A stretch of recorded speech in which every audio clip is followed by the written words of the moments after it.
Hello hello, आवाज क्यों नहीं आ रही? हेलो हेलो, आवाज आवाज नहीं आ रही। Hello hello hello, guys guys, आयु अवे लिंक शेयर कर दो एक बार ग्रुप में। यूट्यूब पे मेरे चैनल पे जा, आ जाएगी। गाइज, जिस प्रकार से तुम आवाज निकाल रहे हो ना, उस प्रकार से मेरे को ऐसा लगता है म्यूनिसिपैलिटी की गाड़ी बुलानी पड़ेगी, ठीक है, पकड़ने के लिए। कर दिया? चलो, okay let's go. Okay, good morning everyone. मैं गुड नाइट बोला, ठीक है, उसके बाद जो करते हो वो मत करना, ठीक है। लेट्स गो, शुरू करते हैं। ध्यान दीजिएगा, फोकस कीजिएगा अच्छे तरीके से, तो समझ में आएगा। Are you ready guys? First and foremost thing, पूछो क्या? सबसे पहले नेगोशिएबल इंस्ट्रूमेंट एक्ट में लास्ट लेक्चर के अंदर हमने जो नेगोशिएबल इंस्ट्रूमेंट्स का डेफिनेशन और कैरेक्टरिस्टिक्स याद किए थे वो याद करेंगे, फिर क्रॉसिंग्स याद करेंगे, फिर एंडोर्समेंट याद करेंगे, और फिर उसके बाद में आज हम आगे बढ़ जाएंगे। सो आर यू रेडी गाइस? बोलो हाँ या ना। चलो लेट्स गो। सबसे पहले नेगोशिएबल इंस्ट्रूमेंट का डेफिनेशन, हाय, ठीक है, लेट्स गो, स्टार्ट करते हैं। ध्यान देना, लेट्स गो सब जन साथ साथ में। Ready? It is a instrument which is इन, सब लोग एक मिनट होल्ड, फोकस, सब लोग एक्शन करेंगे। वो बैग से खजाना निकालना बंद करो बेटा, एक्शन पे ध्यान दो। लेट्स गो, रेडी, 1 2 3 बोलो। क्या है? It is a instrument which is in, right, signed by, containing unconditional promise और ऑर्डर। ओ मैडम, ओ एक्शन कौन करेगा जीवन में? इधर की बैग उधर, उधर की इधर, क्या चल रहा है? वापस से, इट इज क्या बोला एक बार? Instrument which is in, write, sign by, make, containing unconditional promise और order, certain sum of money to certain person और टू हिज ऑर्डर और to the bearer of the instrument. कुछ याद आया सबको? पक्का याद आया? बोलो हाँ आया ना। ये होने के बाद में हम गए थे नेक्स्ट वाली चीज के ऊपर। इसमें कैरेक्टरिस्टिक्स भी हमने कवर कर लिए थे, ठीक है। कैरेक्टरिस्टिक्स में 4 कैरेक्टर हमने एक्स्ट्रा देखे थे। कौन कौन से 4 कैरेक्टर एक्स्ट्रा देखे थे? बोले एक बार। कंसिडरेशन होना चाहिए, टाइम, उसके बाद में मनी ओनली एंड डिलीवरी होना चाहिए। क्या होना चाहिए बोले एक बार? उसे डिलीवरी। ये होने के बाद में हम आगे बढ़ गए थे। हमने देखा था bill of exchange, promissory note और चेक का डेफिनेशन और उनका डिफरेंस, ठीक है। हालांकि फिर उसके बाद में हमने चेक का क्रॉसिंग देखा था, याद है? चेक का क्रॉसिंग कितने पार्ट में डिवाइड होता है? 2। एक कौन सा है? नॉर्मल, एक कौन सा है? स्पेशल। नॉर्मल क्रॉसिंग के अंदर, नॉर्मल क्रॉसिंग मतलब 2 लाइंस, उसका मतलब एक तो कैश करो, नहीं तो अकाउंट पे ही, पर जिसका नाम लिखा है सिर्फ वही कर सकता है। दूसरा 2 लाइंस एंड कंपनी, मतलब आर्टिफिशियल पर्सन क्रॉसिंग, क्लियर है। फिर उसके बाद में 2 लाइंस अकाउंट पे ही, और फिर उसके बाद में 2 lines non negotiable. What do you mean by non negotiable? बोलो, what is non negotiable? Non negotiable का मतलब ये ट्रांसफर हो सकता है, पर बेटर टाइटल दे सकता है क्या? बोले एक बार। नहीं। कंसेप्ट समझ में आ रहा है सबको? हाँ है ना। बोलना है साथ में। What is special crossing? बोलो एक बार। What is special crossing? जो लाइन है उसके साथ में आप बैंक का नाम एक्सप्लेन कर दो। किसका नाम लगा दो? बैंक। तो उसी से बैंक के साथ डील हो सकता है। फिर उसके बाद में हम आगे बढ़े थे। हमने देखा था एंडोर्समेंट। एंडोर्समेंट के अंदर पहला एंडोर्समेंट कौन सा है? ब्लैंक। बोलो ना कौन सा है? ब्लैंक। ब्लैंक एंडोर्समेंट का मतलब क्या होता है? कि आपने नाम नहीं लिखा। It is as good as bearer cheque. दूसरा एंडोर्समेंट कौन सा होता है? स्पेशल। स्पेशल मतलब नॉर्मल एंडोर्समेंट है हमारे लिए। तीसरा वाला कौन सा होता है? रेस्ट्रिक्टिव, कि कोई कंडीशंस लगा दिए और एंडोर्समेंट किया। चौथा वाला कौन सा होता है? Sans recourse. सैंस रिकोर्स मतलब लाइबिलिटी से पीछे हट गए। फिर उसके बाद में फ्रेंच फ्राइज, बोला है ना? फ्रेंच फ्राइज ना, सैंस फ्राइज मतलब एक्सपेंसेस से पीछे हट गए। और फिर उसके बाद में फैकल्टेटिव, कौन सा है? राइट्स आपने क्या कर दिए? Give up. कंसेप्ट समझ में आया? फिर उसके बाद में हमने अगला कंटेंट पढ़ा हुआ था कि भाई साहब एंडोर्समेंट के बाद में टाइप्स ऑफ इंस्ट्रूमेंट क्या क्या होते हैं? बोले एक बार। Inland, foreign. कुछ याद आया ऐसा ना? उसके बाद में नेक्स्ट चीज मैंने आपको होमवर्क दिया था कि कुछ चीजें आपने पढ़ के आनी चाहिए। तो आप पढ़ के आए हो सब जन? बोलो हाँ या ना। चलो, आज हम बहुत ही ज्यादा इंपॉर्टेंट टॉपिक के ऊपर जा रहे हैं। बहुत मतलब हद, मतलब बहुत ही ज्यादा, मतलब इतना ज्यादा कि नेगोशिएबल इंस्ट्रूमेंट एक्ट में ये चीज हद पार काम की है। कैसे काम किया बोले एक बार? उसे बेहद या हद पार, कुछ भी बोल लो. So are you ready guys? NIA, NIA, NIA, Negotiable Instrument Act, नालायक. मिया बोले. Okay. Okay. Let's go.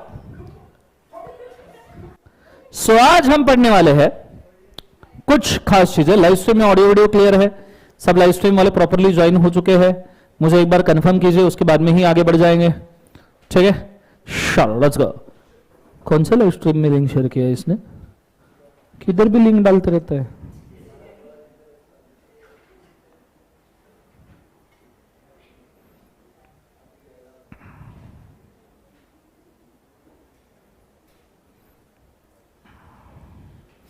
Okay चलो स्टार्ट करते हैं. ध्यान दीजिएगा, अब फोकस कीजिएगा. आज जो हम कंसेप्ट पढ़ने वाले हैं खतरे से खाली नहीं है, क्योंकि कंसेप्ट का नाम है holder in due course. Holder in due course. पर आपको सिर्फ होल्डर इन ड्यू कोर्स पढ़ा के फायदा नहीं है. तो मुझे पहले आपको holder, holder for value, possessor and holder in due course, एक 4 कंसेप्ट्स को समझाना है. कितने कंसेप्ट्स को समझाना है बोले एक बार? 4. प्लीज कृपया कृपया कृपया फोकस करते रहिए, अदरवाइज आपको बिल्कुल समझ में नहीं आएगा, तुम निपट जाओगे. ठीक है, पहले ही बोल रहा हूं. Let's go. सब छोड़ दो, बुक बंद कर दो. ठीक है, वो बुक में चेक करते रहते हो, क्या चेक? ए भाई, ए रेड टी शर्ट बंद करने को बोला, उसमें चेक चल रहा है उसका. ठीक है, सब बुक बंद कंपलसरीली, और सब बोर्ड के ऊपर ध्यान दो. Last bench red T shirt, book बंद बेटा. चलो इधर पिलर के पीछे ब्लू कलर के टी शर्ट वाला जो बंदा बैठा, जो मेरे को कभी दिखता ही नहीं है. हाँ, ये वाला और वो पीली टी शर्ट वाला, ये दोनों ऐसा, इनको पिलर प्रेमी घोषित कर देना चाहिए जीवन के लिए, कि सर ने हमको नहीं देखना चाहिए, पर हमको सब दिखना चाहिए. ऐसे रूल वाले लोग हैं ये जीवन में. ठीक है, चलो फोकस करते हैं. ध्यान दीजिएगा अच्छे से, कॉन्सेंट्रेट. हम 4 कंसेप्ट यहां पे पढ़ रहे हैं. First concept possessor, second concept holder, third concept holder for value, fourth concept holder in due course. एक एक स्टेप ऐड करके इसको मैं समझाऊंगा. निगोशिएबल इंस्ट्रूमेंट, समझो तुम्हारे पोजीशन में आया. मेरे हाथ में निगोशिएबल इंस्ट्रूमेंट था, ये मैंने तुम्हें हैंड ओवर किया. अब मैंने निगोशिएबल तुम्हें इंस्ट्रूमेंट में हैंड ओवर किया, उसके ऊपर तुम्हारा नाम नहीं लिखा है, ना ही तुम्हारा एंडोर्समेंट टाइटल उसके ऊपर लिखा है. एंडोर्समेंट शीट के ऊपर भी तुम्हारा नाम नहीं है. सिर्फ तुम्हारे हाथ में निगोशिएबल इंस्ट्रूमेंट आया है. ठीक है, सो निगोशिएबल इंस्ट्रूमेंट का कॉपी तुम्हारे हाथ में है और तुम उसको होल्ड कर रहे हो, पर ना ही आपका वहां पे नाम है, ना ही एंडोर्समेंट टाइटल पे आपका नाम है, ना ही आपके पास उसका ओनरशिप है, और ना ही ये इंस्ट्रूमेंट आपके पास कंसिडरेशन वगैरह के खिलाफ आया है. तो ऐसे सिचुएशन में you just become the possessor of the instrument. आप इंस्ट्रूमेंट के सिर्फ क्या बन रहे हो, एक बार उसे possessor. P means possessor, you are just possessor, कि इंस्ट्रूमेंट आपके हाथ में है. आर यू अंडरस्टैंडिंग मैं क्या कह रहा हूं? जोर से बोले एक बार यस और नो. अब ये पोजीशन किसी भी रीजन की वजह से हो सकता है. तुम रास्ते से चल रहे थे, एक छपड़ा छुपड़ा चेक मिल गया तुमको, ठीक है, गिरा हुआ, तुमने चेक उठाया, तुम पोजेसर हो गए. तुम रास्ते से चल रहे थे, एक के जेब से चेक लटक रहा था, तुमने खींच के बाहर निकाल लिया, चोरी कर लिया, you become possessor. You become क्या बोले से पोजेसर. कंसेप्ट समझ में आ रहा है? तो आप पोजेसर किसी भी रीजन की वजह से हो सकते हो. It can be any reason. आप चोरी का इंस्ट्रूमेंट रखो, लॉस्ट इंस्ट्रूमेंट रखो, किसी भी टाइप का इंस्ट्रूमेंट रखो, you can be possessor. You can be क्या बोले से possessor.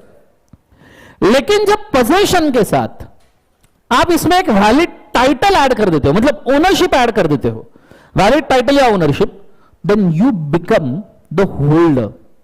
The possession plus valid title makes you क्या बोले एक बार उसे holder. H for holder. You become क्या बोले एक बार उसे holder. Possession plus valid title. For example, मेरे पास चेक था, मैंने 1 करोड़ रुपए लिखे और तुमको गिफ्ट कर दिया. 1 करोड़ रुपए गिफ्ट. ठीक है, ये सब सपने में ही कर सकता हूं मैं, ओरिजिनली इतना पैसा ही नहीं, मेरे को 150 रुपए दिन का मिलता है सिर्फ. ठीक है, सो हाँ सच्ची में तो पता तो होगा ही तुमको. हाँ है ना, तो बीवी बोलते हो तुम खाते पीते सब जीते घर पे हो, तो तुमको पैसा किस बात का चाहिए. तो 150 रुपए पेट्रोल और चाय मिला के मिल जाता है अपने को. ठीक है, सो मेरे पास बिल था, मेरे पास चेक था, मैंने साइन किया, तुमको एज ए गिफ्ट कर दिया 1 करोड़ रुपए का. तुम्हारे पास 1 करोड़ का चेक है जिसके ऊपर तुम्हारा नाम है, पर यह चेक तुम्हें किसी कंसिडरेशन के खिलाफ नहीं मिला है, ये तुम्हें गिफ्ट में मिला, एवे ही मिला है. ठीक है, तुमने इसके खिलाफ ना कुछ गुड्स दिए, ना सर्विसेज दिए, ना पैसा दिया, कुछ चीज नहीं दिया. तो you just become the holder. You just become the क्या बोले एक बार होल्डर. पोजीशन है, ओनरशिप आ गया, यू बिकम होल्डर. इसी होल्डर में आप कंसिडरेशन ऐड कर दो। क्या ऐड कर दो? कंसिडरेशन। जैसे तुमने मुझे 1 करोड़ के गुड्स बेचे, 1 करोड़ के सर्विसेज बेची, और फिर 1 करोड़ का चेक मैंने तुम्हें फाड़ के दिया, ठीक है, then you become holder for value. You become holder for value, क्योंकि आपने कुछ वैल्यू दिया है तब जाके आपको इंस्ट्रूमेंट मिला है, तब जाके आपने कुछ वैल्यू ऐड किया है तब जाके आपको इंस्ट्रूमेंट मिला है, ऐसे ही नहीं मिला है, ठीक है। तो आपके पास पोजीशन है, आपके पास टाइटल है, आपके पास कंसिडरेशन है। जब ये तीनों चीजें आपके पास है तब you become holder for value. Concept समझ में आ रहा है सबको? हाँ ना? जाए उसको, जब भाई रहने उसको, बाद में करते देख बैठेंगे जीवन। एक काम लटक ही जाओ उसको, एक काम कर, नहीं लटक ही जाओ, कंसेप्ट में लटक जाओ उसको, एक काम कर, नालायक। खुद तो डिस्टर्ब है, आजू आजू लोग भी कर दो पूरा बेकारी। नहीं ठीक है, it's okay, no violence, let's go. So position, सब जान बोलो क्या क्या बोले बात से? पोजीशन, दूसरा टाइटल, तीसरा कंसिडरेशन, तीनों चीजें मिल गई होल्डर फॉर वैल्यू। देखो एक एक स्टेप हम आगे बढ़ रहे हैं, एक एक चीज आगे बढ़ रहे हैं, सो दैट आपको चारों पांचों का डिफरेंस बहुत क्लियरली समझ में है। एक एक स्टेप आगे बढ़ रहे हैं, समझ में आ रहा है सबको? हाँ ना? अब holder for value against consideration हो सकता है, holder for value against consideration हो सकता है, पर ऐसा भी हो सकता है तुमने मुझे गुड्स बेचे, मैंने तुम्हें 1 करोड़ का चेक दिया, और जैसे मैंने 1 करोड़ का चेक दिया तुम मन में हंसे, लड्डू फूटा, बोले इसको घटिया क्वालिटी के गुड्स सप्लाई करने के बाद भी 1 करोड़ मिला। इसको जो गुड सप्लाई के ना 1 करोड़ के, उसमें से 5 बॉक्सेस तो खाली थे। तुम जो सोच रहे हो वो तो बिल्कुल नहीं। सो बेसिकली जो गुड्स तुम बोल रहे हो उसमें से तो 10 बॉक्सेस खाली है, इसको तो घटिया क्वालिटी का रॉ मटेरियल सप्लाई कर दिया। अरे ये गुड्स तो यार किसी ने रिजेक्ट कर दिए थे, फिर भी अरे ये तो इसके स्पेसिफिकेशन के हिसाब से भी नहीं है। तो ऐसे सिचुएशन में गुड फेथ नहीं है। You are a holder for value but you do not have good faith. You are holder for value but you do not have good faith. तो गुड फेथ बहुत जरूरी है। Good faith is very essential for contracting nature. Ethicalness उसी की वजह से आता है। So when you have position, you have title, you have consideration but you do not have good faith, you are just holder for value. पर अगर मैंने तुम्हारे ऊपर केस करके प्रूव कर दिया कि तुमने घटिया क्वालिटी की चीजें मुझे सप्लाई की है, तो मैं मेरा वैल्यू वापस ले सकता हूं, मैं मेरा इंस्ट्रूमेंट वापस क्लेम कर सकता हूं, क्योंकि तुम्हारा गुड फेथ नहीं है। सो position plus title plus consideration तुम्हें वैल्यू के लिए होल्डर बना देगा, पर तुम्हें कॉन्ट्रैक्ट एग्जीक्यूट करने का पावर नहीं देगा। और जब आप इसमें गुड फेथ ऐड कर दोगे, क्या ऐड कर दोगे? Good faith. गुड फेथ का मतलब क्या है? गुड फेथ का मतलब परफेक्शन नहीं है कि सब सही है। गुड फेथ का मतलब है कि तुमने जितना ट्राई करना था, तुमने एट मैक्स ट्राई करके जितना बेटर हो सकता है, जितना सही हो सकता है, वो तुमने करके दिया है। That is a good faith. That is क्या बोले एक बार उसे? Good faith. सो एक बार सब जन बोलो जोर जोर से, क्या है बोले एक बार? Position, title, consideration, good faith. जब आपके पास गुड फेथ आ जाता है तो आप बन जाते हो holder for value in good faith. तो आप क्या बन जाते हो बोले एक बार? Holder for value in time में बोले एक बार बच्चों good faith. Are you understanding में क्या कह रहा हूं? जोर से बोले एक बार सर। नो देखो एक एक स्टेप बढ़ रही है। सब पोजीशन है, पोजेसर, टाइटल आ गया, होल्डर, कंसिडरेशन आ गया, holder for value, good faith आ गया, holder for value in good faith. समझ में आया? यहां तक पहुंच गए सब जन। अब देखो तुमने कॉन्ट्रैक्ट भी किया है, तुमको इंस्ट्रूमेंट भी मिला है, तुमने वैल्यू भी दिया है, तुम गुड फेथ में भी हो। सिर्फ अब ऐड करना बचता है एक चीज, बिल ऑफ एक्सचेंज या प्रॉमिसरी नोट या चेक, ये तुम्हारे पास बिफोर मैच्योरिटी आना चाहिए। मतलब अगर बोला गया है कि bill of exchange will mature after 3 months, तो 3 मंथ्स के अंदर तुम्हारे हाथ में आना चाहिए। Before maturity it should be in your hand. अगर ये बिफोर मैच्योरिटी तुम्हारे हाथ में आ गया, then you become a holder in due course. Then you become a holder in क्या बोले बात से? Due course. Are you understanding मैं क्या कह रहा हूं? एक एक स्टेप हमने ऐड किया है। अटमोस्ट क्लैरिटी, इतना क्लैरिटी आपको नहीं मिलेगा होल्डर इन ड्यू कोर्स के लिए कि कैसे बनता है। और हम जितने केसेस देखेंगे उसमें आपको समझ में आ जाएगा कि ये क्लैरिटी कितना नेसेसरी है फॉर दिस पर्पस। कंसेप्ट समझ में आ रहा है? सो एक बार वापस से बोलो। पहला क्या है बोले एक बार? पोजीशन। दूसरा क्या है बोले एक बार? होल्डर। दूसरा क्या है? टाइटल। तो पोजीशन, पोजेसर, टाइटल ऐड कर दो, होल्डर, उसके अंदर कंसिडरेशन ऐड कर दो, होल्डर फॉर वैल्यू, उसमें गुड फेथ ऐड कर दो, holder for value in the good faith, उसके अंदर मैच्योरिटी ऐड कर दो, holder in due course. Due course का मतलब ही कि आप मैच्योरिटी के पहले इन द कोर्स आप इंस्ट्रूमेंट होल्ड कर रहे हो। अगर आपने 3 महीने के अंदर इंस्ट्रूमेंट होल्ड नहीं किया तो you are holder out of course. You are holder out of course. In the course, holder in due course का मतलब क्या है कि इंस्ट्रूमेंट जब ड्यू होने वाला है उसके पहले तुम्हारे हाथ में आ चुका है। समझ में आ रहा है सबको? हाँ है ना? अगर तुमने मैच्योरिटी के बाद होल्ड किया तो you are holder out of course. Concept समझ में आ रहा है मैं क्या कह रहा हूं? जोर से बोले एक बार सर। ना ये 5 पॉइंट को याद रखना। एक बार वापस से बोलिए। पहला क्या है? पोजीशन, तो उससे क्या बनता है? पोजेसर। दूसरा क्या ऐड करो? टाइटल, उससे क्या बनता है? होल्डर। तीसरा क्या ऐड करो? कंसिडरेशन, उससे होल्डर फॉर वैल्यू, चौथा क्या ऐड करो, गुड फेथ, उससे holder in due course with good faith, sorry holder for value in good faith, और पांचवा क्या ऐड करो, मैच्योरिटी, तो that is holder in due.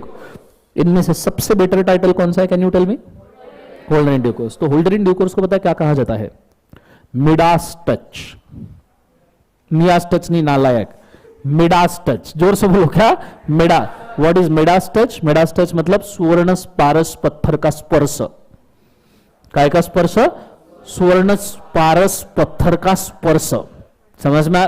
पारस पत्थर नहीं पता, फिलोसोफर स्टोन, ये बराबर है, कॉन्वेंट वाले लोग हैं जिंदगी के अंदर, ये सीबीएसई है, हम स्टेट बोर्ड वालों से पूछो दुख क्या होता है, पारस पत्थर तो समझ में नहीं आया, फिलोसोफर स्टोन, हाँ पारसच म्हणतात, पारसाचा दगड, ठीक है। So what is philosopher stone? कि वो स्टोन से आपने किसी को भी छू लिया तो वो चीज सोने की बन जाएगी, तो गलत जगह पे उसको लेके नहीं जाने का। समझ में आ रहा है सबको? क्या समझ में आ रहा है? सो ये चीज को बड़े अच्छे तरीके से याद रखने का। सो होल्डर इन ड्यू कोर्स, अरे सुनो ना नालायक को, होल्डर इन ड्यू कोर्स ये पारस पत्थर का स्पर्श है, मतलब ये कहने का मतलब ये है कि होल्डर इन ड्यू कोर्स गलत चीजों को भी सही, बेटा focus, holder in due course गलत चीजों को भी सही कर सकता है। अगर इंस्ट्रूमेंट में कोई डिफेक्ट है, कोई प्रॉब्लम है, तो होल्डर इन ड्यू कोर्स उसको भी ठीक कर सकता है। अब एक एक केस में शुरू करता हूं, बहुत अच्छे तरीके से ध्यान देना, तो जाके आपको समझ में आएगा, अदरवाइज आपको बिल्कुल भी समझ में नहीं आएगा। केसेस ऑलरेडी ड्रॉ किए गए हैं बोर्ड के ऊपर, सिर्फ ध्यान दो। Case number 1, mister A is a drawer, उसने बिल ऑफ एक्सचेंज ड्रॉ किया बी के ऊपर, तो B is a acceptor. B ने बिल एंडोर्स किया सी को, तो सी के पास आया। सी ने बिल डी को दिया, डी ने आगे ई को दिया। डी ने आगे किसको दिया बोले एक बार उसे? ई। समझ में आ रहा है सबको? हाँ ना? तो सिंपल सी बात है, ई इज अ पेई, बोलो इफ ही इज अ पेई, ई जाएगा किसके पास में? बी, और बी से क्या वो मनी क्लेम कर सकता है? Yes, this normal course of business for bill of exchange. इसमें किसी को कोई दिक्कत है क्या? इसमें दिक्कत है किसी को? बोलो हाँ या ना। एक सेकंड में साइलेंट कर लू। सो इसमें किसी को कोई दिक्कत है क्या? नहीं। यहां तक आइडिया क्लियर है पक्का? जोर से बोलो सर। नो। केस नंबर 2, ए ने बिल ड्रॉ किया बी पे, बी इज एक्सेप्टर। बी ने बिल दिया किसको? सी को। एंडोर्समेंट के लिए ई लिखा है मैंने, अब हर बार एंडोर्समेंट के लिए ई नहीं लिखूंगा मैं, ठीक है? मान देना एंडोर्स किया है। ई को सी को दिया, सी से एंडोर्स किया डी को। नाउ डी ने ये बिल को गिफ्ट किया है। क्या किया है? गिफ्ट। किसको किया है? ई को। मुझे बताओ, ई के पास पोजीशन है, ई के पास टाइटल है, पर क्या कंसिडरेशन है? तो ये क्या हुआ? ये क्या हुआ? होल्डर हुआ। अब ये बिल क्लेम करने गया बी के पास। क्या ये बिल क्लेम कर सकता है? यस, बी से बिल क्लेम कर सकता है, मतलब होल्डर बिल क्लेम कर सकता है।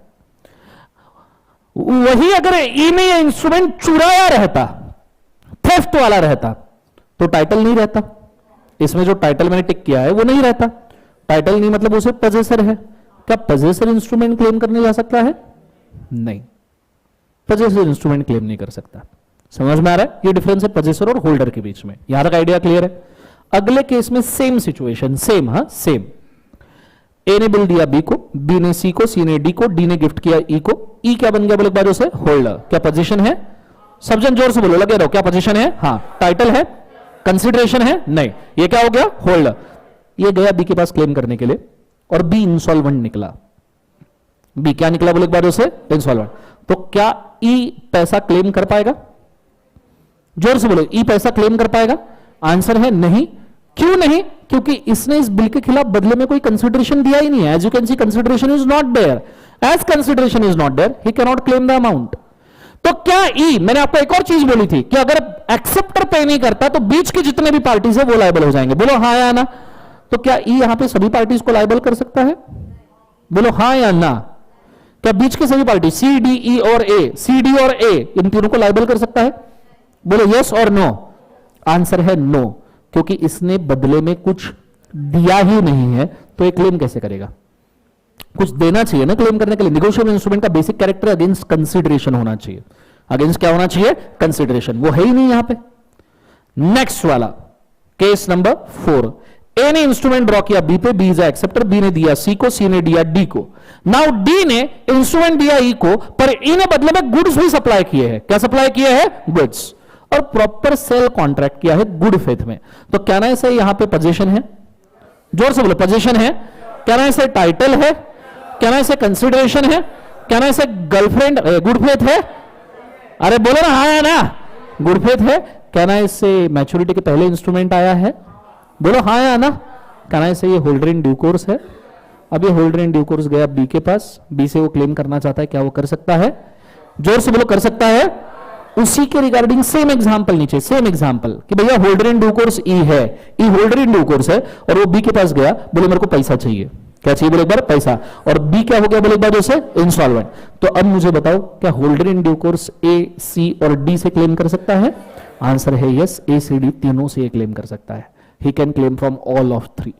कंसेप्ट समझ में आ रहा है मैं क्या कह रहा हूं? जोर से बोले एक बार sir. No, so he can sue A C D for the purpose of recovery. वो ए सी डी के ऊपर सू नहीं केस कर सकता है, नालायक, सू नहीं कर सकता। सो कैन क्लेम, कैन का लगा जैसे क्लेम फ्रॉम किससे? ए सी डी। यहां लगा आइडिया क्लियर है मैं क्या कह रहा हूं? फिर मैंने लिखा है एचडीसी का टच, कौन सा टच है? मिडास टच, स्वर्ण पत्थर का स्पर्श। समझ में आ रहा है सबको? हाँ है ना? जोर से बोलो सर ना, तब बड़े अच्छे से फोकस कीजिएगा तो समझ में आएगा। अब यहां से केसेस बेकार होना शुरू हो जाएंगे। केस नंबर 6, ए ने बिल दिया, बी को बी ने एक्सेप्ट किया, बी ने एंडोर्स किया सी को। सी तो सी था, सी क्या था?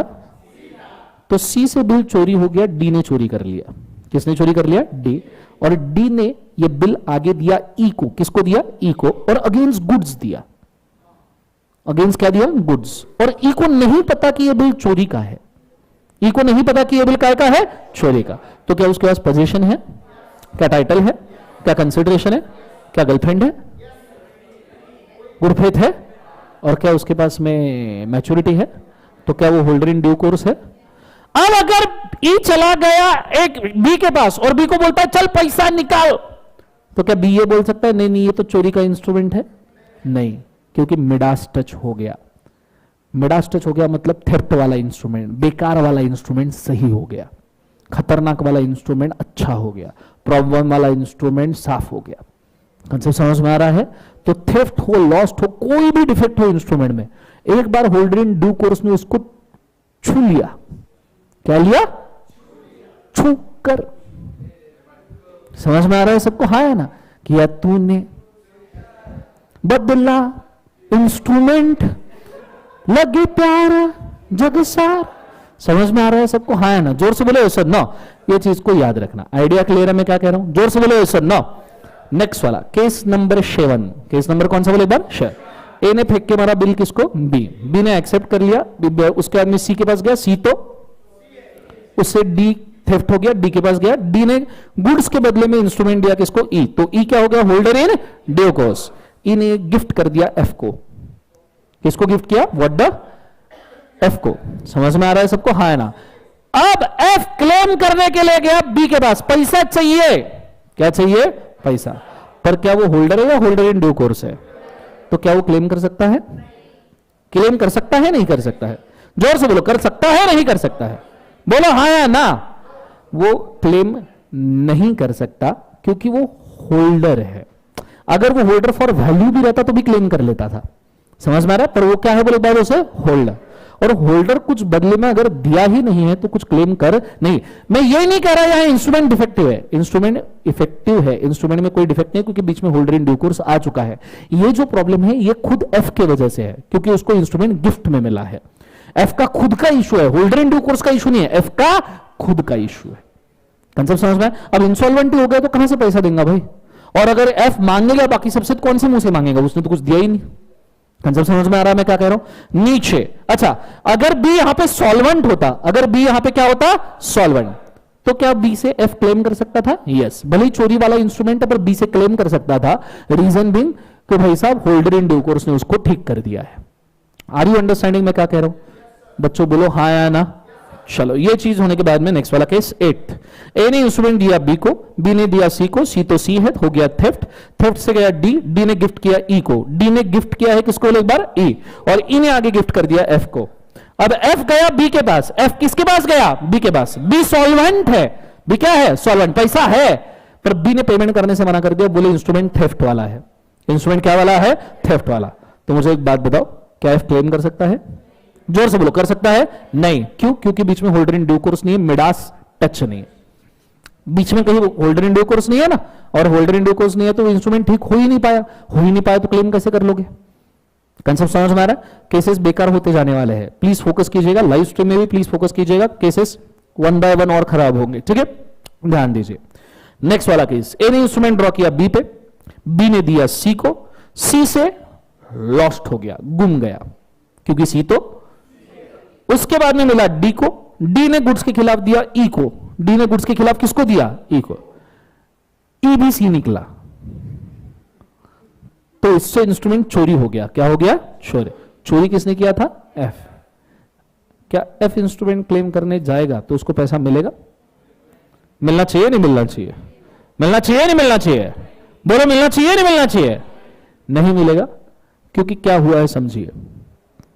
डी के पास चोरी वाला इंस्ट्रूमेंट आया, डी के बाद इंस्ट्रूमेंट को होल्डर इन ड्यू कोर्स ने टच किया, ई ने इंस्ट्रूमेंट को क्या किया? टच, वो अच्छा हो गया, पर ई के बाद में इंस्ट्रूमेंट चोरी हुआ है। किसके बाद में इंस्ट्रूमेंट चोरी हुआ है? ई। मतलब हमने उसको साफ किया और साफ इंस्ट्रूमेंट वापस से मैला हो गया, साफ इंस्ट्रूमेंट वापस से मैला हो गया, एक्सेप्टर के सामने वापस मैला ही पहुंचा, एक्सेप्टर के सामने वापस कौन सा पहुंचा? मैला, तो क्या वो पेमेंट करेगा? कंसेप्ट समझ में आया? So holder in due course can ratify the defects before him, holder in due course can ratify the defects before him, not after him. उसके जाने के बाद में वो डिफेक्ट्स रेटिफाई नहीं कर सकता, वो चेन से जहां वो चेन पे खत्म हो जाता है उसके बाद के डिफेक्ट खत्म नहीं होंगे, वो डिफेक्ट ही माने जाएंगे। नेक्स्ट वाला केस अब ये और खतरनाक है, ठीक है, ऊपर के केस का नेक्स्ट वाला एक्सटेंशन, ए ने बिल दिया बी को, बी ने दिया किसको? एक बार उसे सी, सी से थेफ्ट लॉस्ट हो गया, आया डी के पास, डी ने ई को दिया, होल्डर इन ड्यू कोर्स ई है, ई से चोरी हो गया, एफ ने चोरी किया, किसने चोरी किया? एक बार एफ ने, पर एफ ने ये bill of exchange against services G को दिया, अगेंस्ट सर्विसेज किसको दिया? जी। क्या जी के पास पोजीशन है? क्या टाइटल है? क्या कंसिडरेशन है? क्या गुड फेथ है? क्या मैच्योरिटी है? तो जी अगेन क्या हो गया? Holder in due course. अब दो बार चोरी हुआ इंस्ट्रूमेंट, या एक बार लॉस्ट एक बार चोरी हुआ इंस्ट्रूमेंट है, ठीक है, ये अगर जी लेके जाए क्लेम करने के लिए तो क्या जी क्लेम कर सकता है? यस, क्योंकि इंस्ट्रूमेंट आया, मैला आया था लॉस्ट होके, ई ने उसको टच किया, इंस्ट्रूमेंट साफ हो गया, एफ के पास गया, वापस खराब हो गया, पर एफ ने वापस जब जी को दिया तो जी ने जब टच किया इंस्ट्रूमेंट वापस साफ हो गया। क्लियर है? तो क्या ये साफ इंस्ट्रूमेंट क्लेम किया जा सकता है? Yes. Case number 11, case number क्या बोले? 11। ऊपर का पूरा सेम केस, जी तक के इंस्ट्रूमेंट पहुंचा, जी होल्डर इन ड्यू कोर्स है, जी क्लेम करने के लिए बी के पास, बी इंसॉल्वेंट निकला, बी क्या निकला? इंसॉल्वेंट। तो क्या जी बाकी सबके ऊपर स्यू कर सकता है? Can be sue all other, G sue all other person? तो जी बाकी सबके ऊपर केस कर सकता है, सुनी, ठीक है, केस कर सकता है। कंसेप्ट समझ में? So he can sue A C D E F, A C D E F के ऊपर वो आगे बढ़ते हैं, ध्यान देना 12वां वाला, ठीक है, पूरा ध्यान बोर्ड के ऊपर, focus focus focus. Are you ready? बोलो हाँ या ना। ए ने दिया बी को, तो बदले में बी ने दिया, पर सी से गुम गया जो दिया था, सी तो आया डी के पास, डी ने कुछ दिया बदले में कुछ लिया, लेन देन तो चलना चाहिए ना, तो यहां पे ई क्या निकला? होल्डर इन ड्यू को, पर उससे किसी ने ले लिया, चुरा लिया, किसने? एफ ने, क्योंकि एफ तो व्हाट द, समझ में आया? और एफ ने इंस्ट्रूमेंट आगे दिया जी को, और जी ने अगेन सर्विसेज ले लिया, पर तकलीफ ये थी कि जो पहले ये चोरी हुआ है ना, थेफ्ट हुआ है ना, ये थेफ्ट, ये जी को पता था कि ये चोरी का इंस्ट्रूमेंट है। कौन से का इंस्ट्रूमेंट है? चोरी, चुराया हुआ इंस्ट्रूमेंट है, फिर भी उसने लिया। मुझे एक बात बताओ, क्या इसके पास पोजीशन है? जोर से बोला।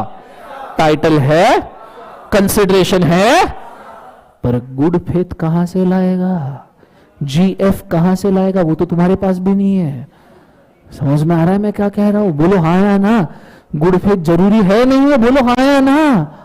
गुड फेथ नहीं है तो ये क्या बन गया? Holder for value. क्या बन गया? Holder for value. ये इंस्ट्रूमेंट क्लेम करने जाएगा, और बी अगर इंसॉल्वेंट नहीं, देखो बी सॉल्वेंट निकला, बी क्या निकला? सॉल्वेंट, तो पैसा मिल जाएगा उसको। इफ अगर बी सॉल्वेंट, बी क्या निकला बोले एक बार उसे? सॉल्वेंट। ऊपर के केस में देखो बी सॉल्वेंट है तो उसको पैसा मिल जाएगा, जी को पैसा मिल जाएगा, भले ही उसके पास गुड फेथ क्यों ना हो, पर उसने वैल्यू तो दिया है तो उसको पैसा तो मिल जाएगा। पर इमीडिएटली नीचे के केस में देखो, सेम केस में अगर बी इंसॉल्वेंट निकला, बी क्या निकला बोले एक बार? इंसॉल्वेंट, तो normally holder in due course जैसे सबके ऊपर केस कर सकता है, A C D E F, इनके ऊपर केस कर सकता है होल्डर इन ड्यू कोर्स, यहां जी वो नहीं कर पाएगा। क्यों नहीं कर पाएगा? क्योंकि उसके पास गुड फेथ नहीं है। तो गुड फेथ में अगर नहीं है तो you lose a right to sue, आप करने का राइट छोड़ नहीं देते हो नालायक, आपके पास करने केस करने का राइट नहीं रहता। कंसेप्ट समझ में आ रहा है मैं क्या कह रहा हूं? जोर से बोलो सर ना। केस नंबर 14, ठीक है, पूरा ध्यान बोर्ड के ऊपर फोकस कीजिएगा अच्छे तरीके से। ए ने बी को दिया बिल ऑफ एक्सचेंज, रे भाई अपन कब से क्या दे रहे हैं जीवन में, यहां क्या ही दे सकते हैं। सो ए ने बी को दिया क्या बोले एक बार से? Bill of exchange. बी ने किसको दिया? सी। सी ने किसको दिया? डी। डी ने बिल ऑफ एक्सचेंज दिया ए को। जोर से बोलो किसको दिया? ए। और एक गिफ्ट किया हुआ इंस्ट्रूमेंट, कैसा बोले एक बार? गिफ्ट। ई से ये थेफ्ट हो गया, चोरी हो गया, एफ के पास आया तो एफ क्या है बोले एक बार से? पजेसर। एफ क्या है बोले एक बार? पजेसर। अगेन सर्विसेज अगर जी के पास आया तो जी क्या बन जाएगा? Holder in due course. Clear है? क्या वो क्लेम कर सकता है? यस। मतलब भले ही बीच में पजेसर हो, भले ही डिफेक्ट हो, कुछ भी हो, लेकिन होल्डर इन ड्यू कोर्स अपना राइट बजा सकता है। कंसेप्ट समझ में आया? Case number 15। सर टोटल कितने हैं सर जीवन में? आएगा आएगा, don't worry, let's go. Case number 15। ए ने दिया, जोर से बोला, बी ने दिया, पर सी तो उससे क्या हो गया? चोरी, चुला लिया।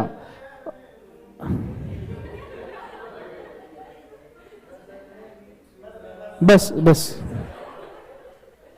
जो भी चुराया रखो तुम्हारे पास में, नहीं चाहिए हमको, ध्यान दो। ए ने किसको दिया? बी। बी ने किसको दिया? सी। सी से क्या हो गया? चोरी। किसके पास आया? डी। डी ने अगेंस्ट गुड्स किसको दिया? ए को, तो ये क्या हो गया? Holder in due course. E ने आगे इंस्ट्रूमेंट एफ को दिया, एफ से इंस्ट्रूमेंट गुम गया, लॉस्ट हो गया, आ गया किसके पास? जी। जोर से बोलो किसके पास आ गया? जी। जी ने इंस्ट्रूमेंट आगे गिफ्ट किया किसको बोले एक बार से? एच। अब एच को गिफ्ट किया इंस्ट्रूमेंट है, उसके पहले वो चोरी हुआ था, उसके पहले होल्डर इन ड्यू कोर्स के पास था। क्या पोजीशन है? क्या टाइटल है? क्या गुड फेथ है? तो सॉरी कंसिडरेशन है? नहीं। ये क्लेम करने जाएगा बी के पास तो क्या क्लेम कर पाएगा? नहीं, क्योंकि इंस्ट्रूमेंट बाद में डिफेक्टिव हुआ है और गिफ्ट हुआ है, गिफ्ट की वजह से इंस्ट्रूमेंट वैलिड नहीं होता। क्लियर है कंसेप्ट? नीचू, बड़े अच्छे से ध्यान देना, फोकस। ये कौन सा वाला है?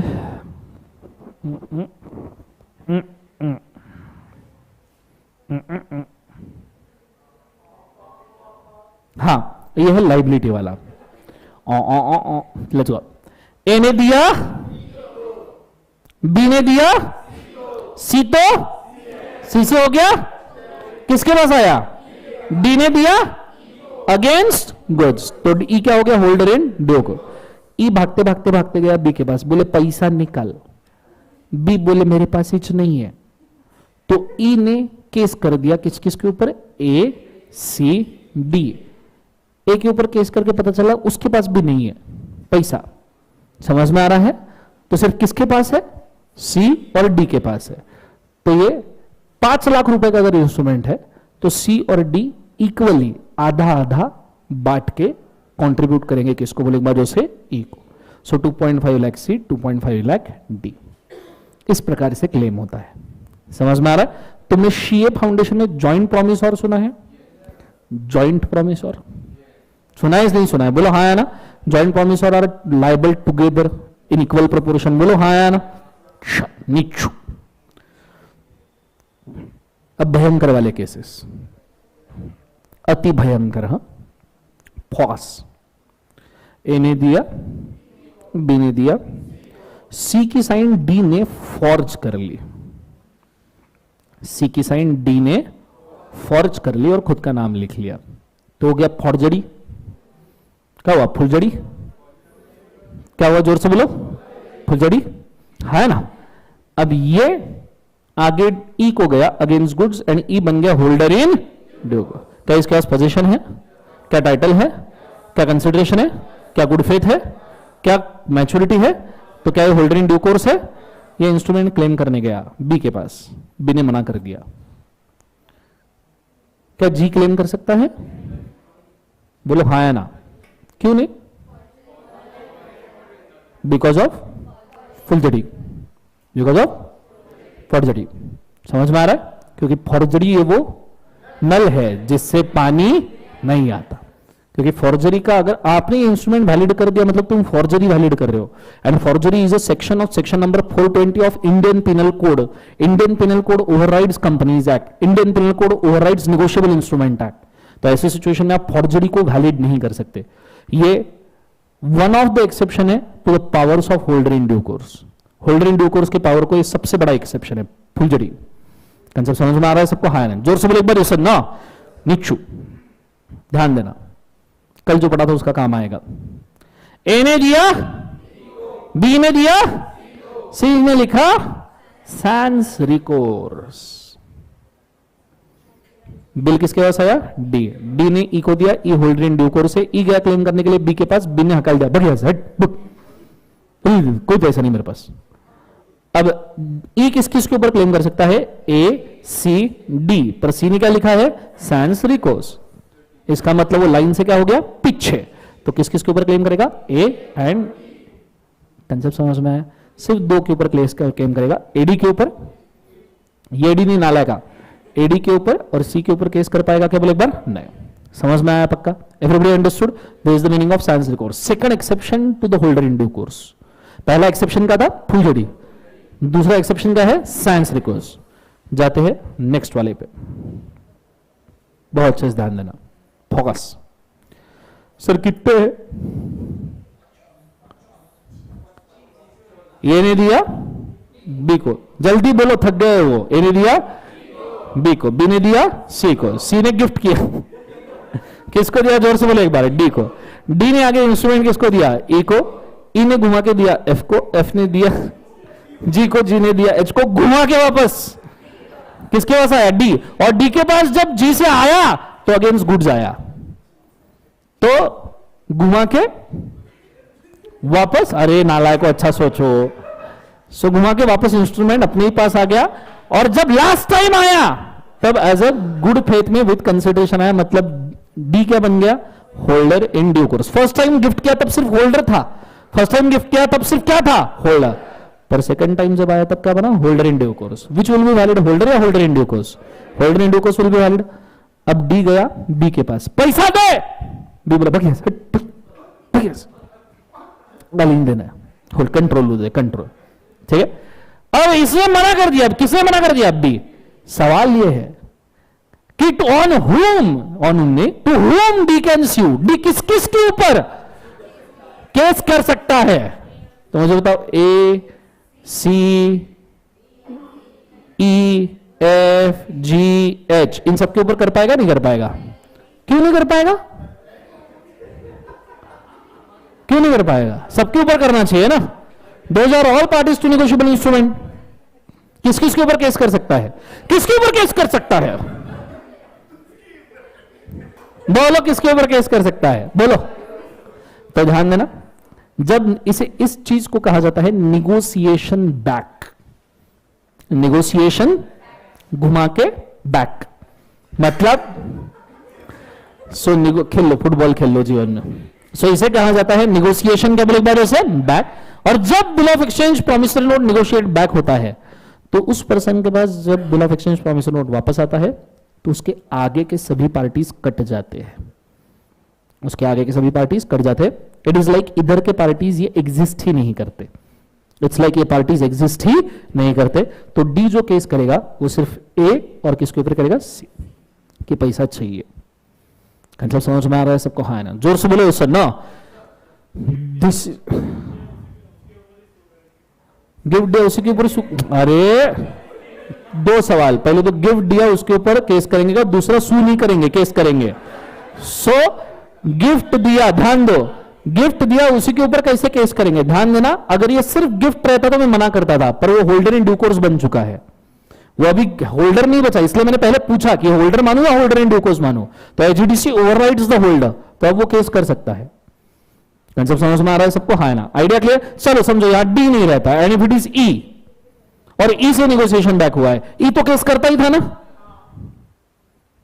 पक्का? तो सू नहीं करने का केस, ठीक है? आगे नेक्स्ट, सो ए ने किसको दिया? बी, बी ने किसको? सी, सी से क्या हो गया? चोरी, चोरी हुआ ना, किसके पास आया? डी, डी ने दिया ई, ई ने दिया एफ, एफ ने दिया जी, जी ने दिया एच, एच ने against goods, against services, against consideration दिया वापस डी को। अब डी के पास वापस से इंस्ट्रूमेंट अगेंस्ट कंसिडरेशन आया है, तो क्या D holder in due course है? जोर से बोलो, है या नहीं है? हाँ बोलने के पहले सोच लेना, क्या उसके पास पोजीशन है? क्या डी के पास पोजीशन है? सब जन बोलो, पोजीशन है, टाइटल है, कंसिडरेशन है, पर गुड फेथ कहां है? जी एफ है कहां? वो तो तुम्हारे पास भी नहीं है। बोलो हाँ या ना? तो ऐसे सिचुएशन में अगर इसके पास गुड फेथ नहीं है, गुड फेथ नहीं है, तो क्या ये होल्डर इन ड्यू कोर्स बन पाएगा? नहीं। तो क्या ये क्लेम कर पाएगा? कंसेप्ट समझ में आया? क्योंकि पहला वाला थेफ्ट उसी ने किया है ना। अब थेफ्ट का नॉलेज ऐसा तो नहीं कि ये इंस्ट्रूमेंट घूम के वापस आएगा तो ये थेफ्ट भूल जाएगा कि मेरे को तो याद ही नहीं मैंने चुराया है इंस्ट्रूमेंट। तो नॉलेज तो वैसे ही रहेगा ना। इसको जोर से बोलो हाँ या ना, ये चीज को याद रखने का। केस नंबर 21, ठीक है? बहुत अच्छे से ध्यान दीजिएगा। ए ने दिया, बी ने दिया, सर कितनी बार देना है? हाँ भाई बोल रहा थक जा रहे, लेट्स गो। ए ने दिया बी, बी ने किसको दिया? सी, सी से क्या हो गया? क्योंकि सी तो डी के पास आया, डी ने अगेंस्ट गुड्स दिया किसको? ई। पर एक तकलीफ हो गई, ये bill of exchange after maturity के पास आया है। Now he is holder for value in the good fair, ये जाएगा क्लेम करने के लिए। इंसॉल्वेंट हो गया अगर बी, तो ये क्या ये क्लेम कर पाएगा? नहीं, because he is just holder for in good faith. हाँ बेसिकली क्लेम करते आना चाहिए, पर इसके लिए उसको लिटिगेशन करना पड़ेगा। क्या करना पड़ेगा? Litigation. When he goes to litigation तो क्लेम कर सकता है, क्योंकि इसको वैल्यू प्रूव करना पड़ेगा। होल्डर इन ड्यू कोर्स रहता तो वैल्यू प्रूव करने की जरूरत नहीं है। समझ में आ रहा है सबको? हाँ है ना? हाँ। केस नंबर 22, क्या हुआ जीवन में? और अब मेरे को सीए इंटर करना है, ये मैं सीए बनूंगा, ये मैं पैसा कमाऊंगा, ये इसका। ए ने दिया, जोर से बोलो, और बी ने अगेंस्ट गुड्स दिया किसको? सी। पर ध्यान देना, ए ने जब बी को दिया तो बिल ऑफ एक्सचेंज के ऊपर अमाउंट की जगह ब्लैंक छोड़ दी। ए ने जब बी को दिया तो बिल ऑफ एक्सचेंज के ऊपर अमाउंट की जगह ब्लैंक छोड़ दी, और सी बी को बोला कि ए मेरे भाई बी, मैं अमाउंट की जगह ब्लैंक छोड़ रहा हूं, पर 3000 से ज्यादा रुपए मत लिखना। कितने हजार से ज्यादा मत लिखना? 3000। पर बी ने 5000 लिख दिए, बी ने 5000 लिख दिए, और अगेंस्ट गुड सी को दे दिया। क्या सी के पास पोजीशन है? क्या टाइटल है?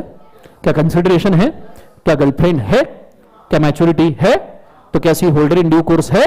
तो इस बार सी सी नहीं है, सी होल्डर इन ड्यू कोर्स है, और उसके बिल के ऊपर 5000 लिखा है, हालांकि ऑथोराइजेशन बी के पास कितने का था? 3।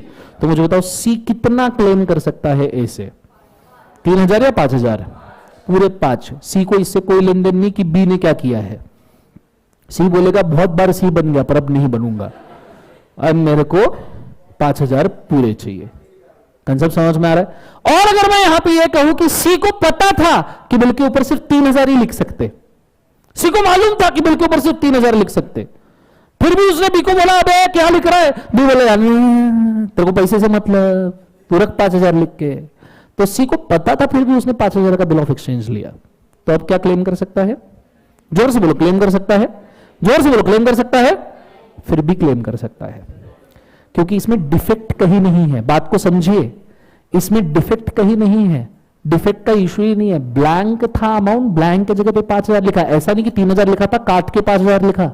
ब्लैंक था, ब्लैंक के ऊपर 5000 लिखा। मालूम है सी को भले ही पता होगा, पर उसमें कोई थेफ्ट नहीं है, उसमें कोई लॉस्ट इंस्ट्रूमेंट नहीं है। ये ए और बी का मैटर है कि वो 3000 का 5000 और 5000 का 3000 क्या गोंदा है, घालने का है घाले, ठीक है? ये सी का मैटर नहीं है कि 3000 का 5000 और 5000 का 3000। उसके हाथ में अमाउंट वाला इंस्ट्रूमेंट आया है, वो पूरा क्लेम कर सकता है, और उसने 5000 का अमाउंट दिया है ना। डिफेक्ट कौन सी बात का है? गुड फेथ वैसे ही कायम है। तो भले ही सी को यहां पे पता हो कि 3000 लिखना चाहिए था और 5000 से बिल मिला तो भी वो क्लेम कर सकता है। कंसेप्ट समझ में आ रहा है मैं क्या कह रहा हूं? जोर से बोलो एक बार, सर। नो केस नंबर 23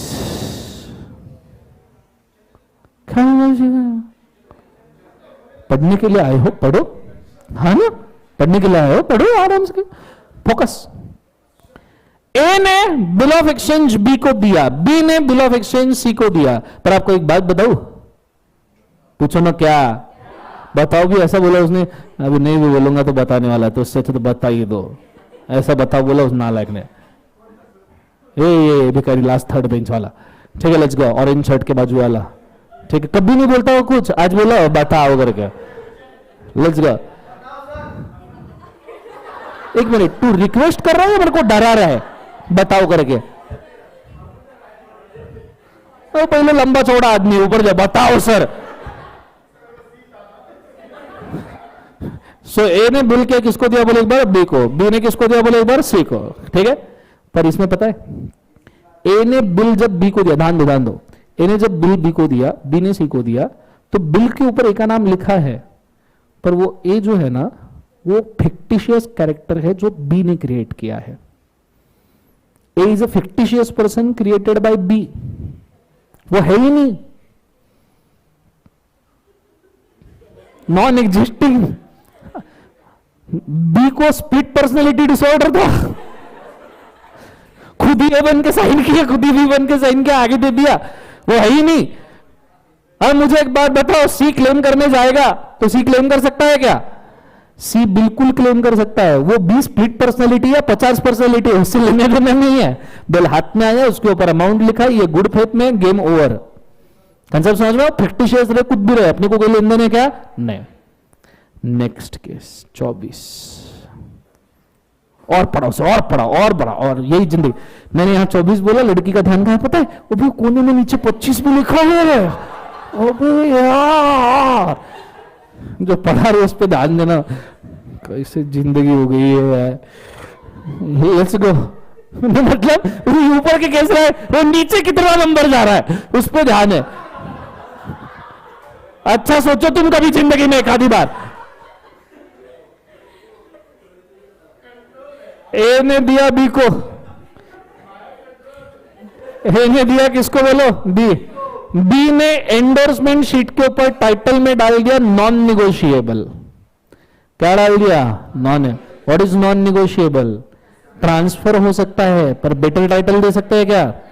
आगे सी के पास गया, सी तो वापस, मतलब थोड़ी दिन के लिए अच्छा हो सकता है पर मेन कैरेक्टर कैसे भूलोगे?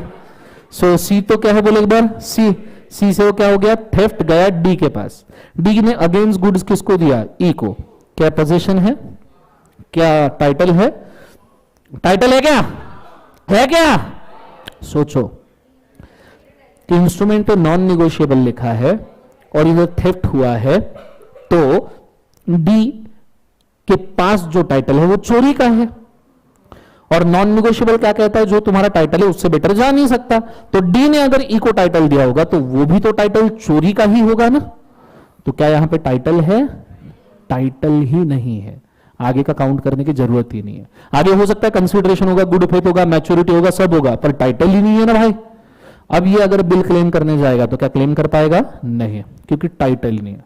सर ऐसे तो ई का कट जाएगा, वो तो बेचारा, उसकी क्या गलती? उसकी गलती ये है कि उसने नॉन निगोशिएबल देखा क्रॉसिंग, उसे नॉन निगोशिएबल क्रॉसिंग देखा और फिर भी उसने पीछे का बैकग्राउंड चेक नहीं किया। आपके हाथ में नॉन निगोशिएबल इंस्ट्रूमेंट आता तो पहली जिंदगी में आपने चीज करनी है, पीछे का पूरा बैकग्राउंड चेक करो, सभी टाइटल होल्डर्स का। पीछे के सभी टाइटल होल्डर को कॉल करके पूछो, उनसे कम्युनिकेट करके पूछो कि तुमने सही तरीके से ट्रांसफर किया है क्या। कंसेप्ट समझ में? अदरवाइज नॉन निगोशिएबल इंस्ट्रूमेंट हाथ में आना ही नहीं चाहिए। क्लियर है कंसेप्ट? ये तुम्हारी जिम्मेदारी है। केस नंबर 25, मैडम 25 आया, ठीक है। सो केस नंबर 25, नीचे का दिखाओ नंबर, ठीक है, लेट्स गो आगे। सो ए ने दिया किसको बोलो एक बार? बी को। जोर से बोलो, ए ने किसको दिया? बी। बी ने किसको दिया? सी। सी ने किया नहीं, सी ने दिया डी को, और सी ने फ्रॉड किया है। क्या किया है बोले एक बार? फ्रॉड, क्योंकि सी माइनर था। सी क्या था बोले एक बार? उसे माइनर। फ्रॉड करके उसने बताया कि वो मेजर है। क्या बताया उसने? मेजर। इंस्ट्रूमेंट डी के पास आया, डी ने अगेंस्ट गुड्स ई को दिया, E is a holder in due course. E जब क्लेम करने गया बी के पास में, ई जब क्लेम करने गया किसके पास में? बी, तो बी इंसॉल्वेंट निकला, बी क्या निकला? इंसॉल्वेंट। अब अगर बात करें तो ई केस करेगा किस किसके ऊपर? ए सी डी, पर सी तो माइनर है, ए सी और डी के ऊपर केस कर सकता है ना, सी तो माइनर है, तो किस किस के ऊपर केस कर सकता है? जोर से बोलो, किस किस के ऊपर केस कर सकता है? तीनों के ऊपर केस कर सकता है, ए सी डी। सिर्फ जो सी जो माइनर है उसका जो वैल्यू है वो उसके प्रॉपर्टी से रिकवर किया जाएगा। आप माइनर की प्रॉपर्टी में से रिकवर कर सकते हो। खानगुल वर्सेस लाखा सिंह, सीए फाउंडेशन का केस है कि अगर माइनर फ्रॉड करता है तो खानगुल वर्सेस लाखा सिंह ने बोला है कि माइनर के फ्रॉड के लिए उसकी प्रॉपर्टी जिम्मेदार रहेगी। हाँ, आप उसको काम नहीं करवा सकते, मतलब उसके पास प्रॉपर्टी नहीं होगी तो आप ये नहीं बोल सकते कि काम करके पैसे दे, ठीक है? आप उसके प्रॉपर्टी में से रिकवर कर सकते हो पर आप उससे काम नहीं करवा सकते। केस का नाम क्या है? खानगुल वर्सेस लाखा सिंह। कंसेप्ट समझ में आ रहा है ना सबको? हाँ है ना? दो केसेस थे ना, मोहरी बीवी वर्सेस धर्मदास घोष और दूसरा खानगुल वर्सेस लाखा सिंह। कंसेप्ट समझ में आ रहा है मैं क्या कह रहा हूं? जोर से बोलो एक बार ये सब ना। यहां पे आपका होल्डर इन ड्यू कोर्स होता है पूरे तरीके से खत्म।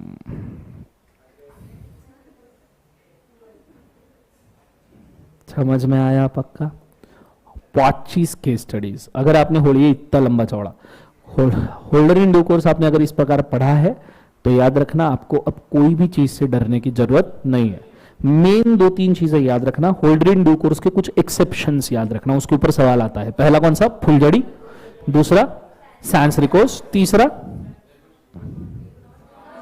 Non negotiable. तीसरा कौन सा बोले एक बार? Non negotiable. क्लियर है कंसेप्ट सबको? हालांकि holder in due course overrides over any defective title, fictitious person, insufficient amount, even minor for fraud. Clear है कंसेप्ट? ये 7 चीजें ऐसी है जिसके ऊपर ही तुमको होल्डर इन ड्यू कोर्स का चांसेस है क्वेश्चन आने का, क्योंकि ये एक्सेप्शन को भी एक्सेप्शन वाली चीज है। 3 ऐसी जिसमें holder in due course claim नहीं कर सकता और 4 ऐसी जिसमें तुमको लगेगा कि क्लेम नहीं कर सकता पर कर सकता है। जैसे हमने 4 केसेस देखे ना, बोलो हाँ या ना? कौन कौन से देखे बोलो एक बार? फिक्टिशियस पर्सन वाला देखा, माइनर फ्रॉम द प्रॉपर्टी वाला देखा, इनसफिशिएंट अमाउंट वाला देखा जो 3000 5000 वाला केस था, और चौथा फिक्टिशियस नहीं, 3 ही थे क्या? आई गेस, और डिफेक्ट, नॉर्मल कोई भी डिफेक्ट, ठीक है? चौथा इज डिफेक्ट। समझ में आया पक्का? जोर से बोलो सर। ना सर हमको ना समझ में वगैरह सब आया पर हमको पिछले 10 मिनट से ये टेंशन चल रहा है कि इसको लिखेंगे कैसे। जिंदगी में पहला टेंशन वो है कि इसको लिखेंगे कैसे। बराबर बोलो हाँ है ना? चलो तो मैं चाहूंगा मस्त फोन निकाल लीजिए अपना, फटाफट फोटो खींच के सेव करके रखिए। गो फॉर इट फास्ट, ठीक है? मैं किसी को कुछ नहीं देने वाला, लेक्चर वैसे यूट्यूब पे रहने वाला है ये, तो आप चाहिए तो बाद में स्क्रीनशॉट निकालते बैठना, बट फिलहाल फोटो खींच लीजिए मेरी शांति के लिए। चलो फास्ट। नालायक लोगों, हर चीज पर ऊपर तुमको बोलना ही चाहिए। नहीं एक हाथ जाने तो छोड़ तो कुछ नहीं होता,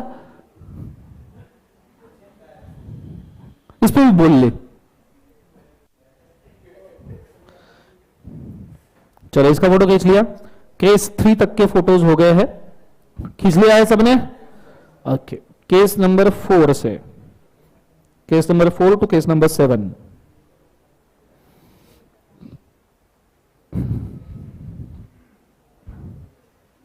खींच लिया सबने? बोलो हाँ है ना? Case number 8 to case number 11।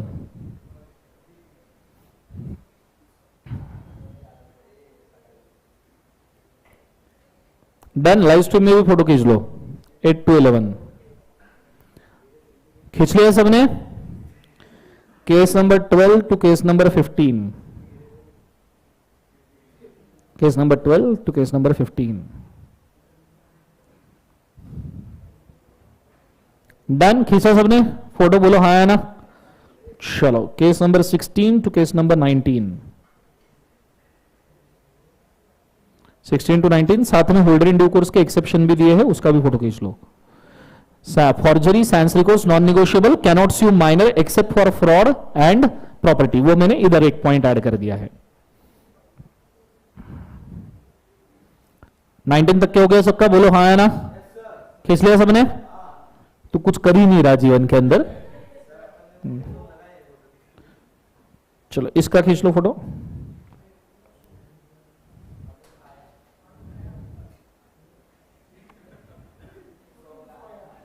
Done everybody? बोलो हाँ है ना। उसके बाद में दिस वन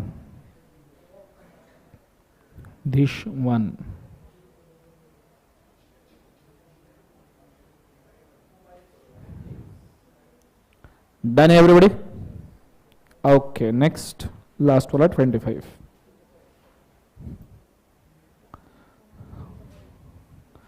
सर लिख लिया। अब एक काम कीजिए, ईमानदारी से बिना टाइम पास किए मैं आपको 5 मिनट दे रहा हूं, बुक के अंदर टेक्स्ट बुक खोलिए, holder holder in due course holder for value, इनके लिए जो जो भी लिखा है वो एक बार रीड कर लीजिए। मैंने सब केसेस कवर कर लिए हैं, जो नहीं समझ में आ रहा वो अभी के अभी मुझे पूछ लीजिए, ठीक है। Holder holder for value holder in due course सब कुछ रीड करना है, गो फॉर इट फास्ट। ये रीड करोगे तो ही मार्क्स आएगा पूरा, अदरवाइज नहीं आएगा, ठीक है।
तुमको रीड करना है, रीड, ठीक है, for your kind information.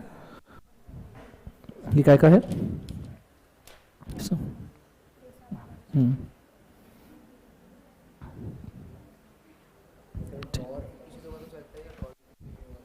Sorry, factitious दोनों में से कोई भी रहा तो भी चलता है, ठीक है, दोनों नहीं होने चाहिए सर, क्लेम किससे करेगा नहीं तो।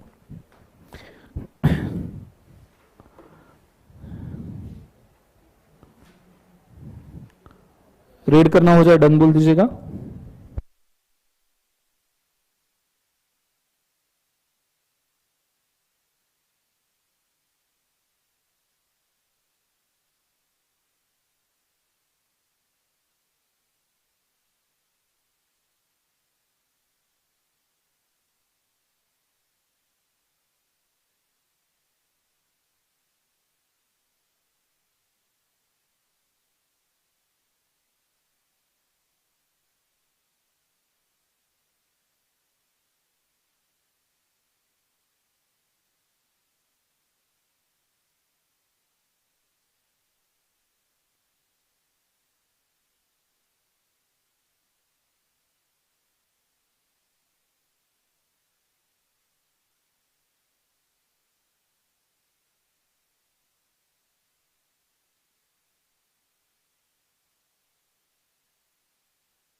Done everybody?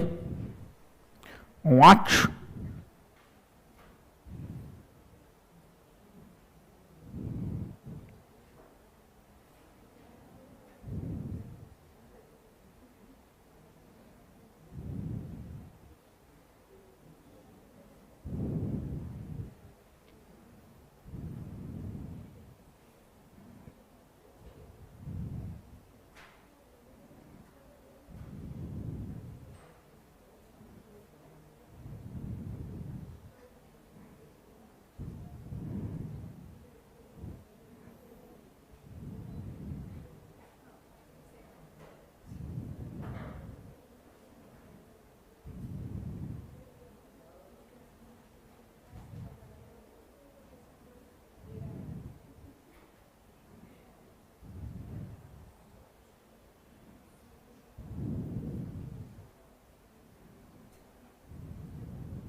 पक्का पढ़ के हो गया है सबका?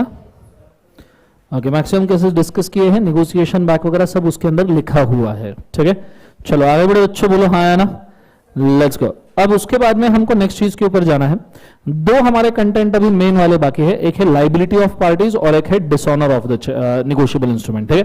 तो आप एक रजिस्टर ले लीजिए, रजिस्टर के अंदर में आपको अब लाइबिलिटी ऑफ पार्टीज कंटेंट ऐसा है कि आपको ऑलरेडी लॉजिकली ये पता है कि कंटेंट क्या है, सिर्फ ऐसा है कि एग्जाम में लिखने के लिए इसके पॉइंट्स आपके पास नहीं है। तो रादर मैं ये करूंगा कि मैं आपको पॉइंट्स डिक्टेट करूंगा और साथ साथ में मैं आपको एक्सप्लेन कर दूंगा कि लाइबिलिटी ऑफ पार्टीज वर्क कैसे करता है। तो एक ताव ले लीजिए, मतलब ज्वाइंट दो पेजेस, ठीक है, और ज्वाइंट दो पेजेस के ऊपर आप कॉलम्स ड्रॉ कीजिए। मैं नंबर ऑफ कॉलम्स बोलता हूं, उतने कॉलम्स ड्रॉ कीजिएगा प्लीज। हाँ, टोटल 6 कॉलम्स आपने ड्रॉ करने हैं, एक पेज पे 3 कॉलम, दूसरे पेज पे 3 कॉलम इक्वल, ठीक है। एक पेज पे 3 कॉलम, दूसरे पेज पे 3 कॉलम इक्वली ड्रॉ करने हैं।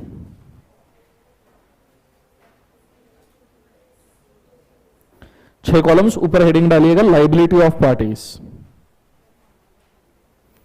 liability of parties।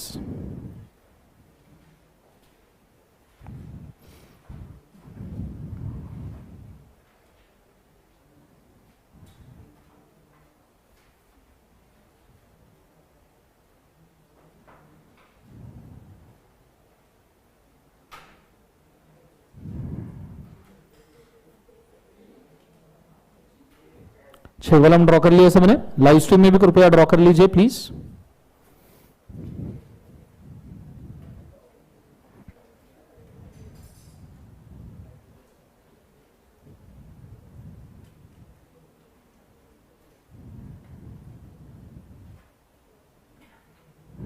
Done everybody? Okay, अब ऐसा है कि पूरे इन डिटेल पॉइंट्स तो अपन नहीं लिखवा पाएंगे बिकॉज हमारे पास समय का कंस्ट्रेंट जरूर है, ठीक है, बट फिर भी मेन आपने जो एग्जाम में लिखना चाहिए उतना सब कुछ अपन कवर करने वाले हैं, ठीक है। कॉलम 1 लीजिएगा, कॉलम 1 में हेडिंग डालिएगा signing by agent, signing by agent. तो आप क्या पढ़ोगे? पढ़ो लिख रहे नहीं बट पढ़ो तो सही। साइनिंग बाय एजेंट, उसके अंदर लिखा, अच्छा साइनिंग बाय एजेंट के अंदर सवाल क्या है पहले वो समझिए ठीक से, कंसेप्चुअली पहले अंडरस्टैंड कर लीजिए। क्या bill of exchange promissory note principal के बिहाफ पे एजेंट साइन कर सकता है? हाँ या ना? आंसर है यस, पर प्रोवाइडेड उसने उसको मेंशन करना चाहिए, ठीक है। तो लिखना agent can sign the instrument, agent can sign the instrument, agent can sign the instrument on behalf of principal, on behalf of principal, on behalf of principal in the normal course of business, in the normal course of business, in normal course of business, in the normal course of क्या बोले बाजू से business, by disclosing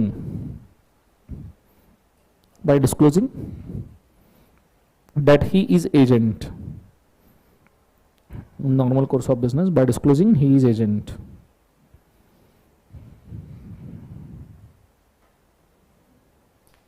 Full stop। Point number 2, principals can put a restriction on agent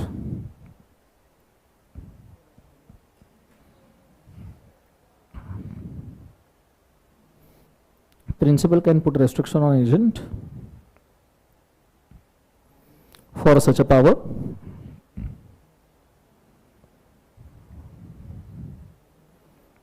For such a power.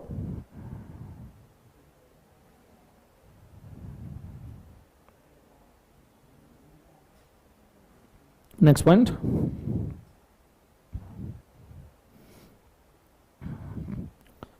The holder can sue principal as well as agent. The holder can sue principal as well as agent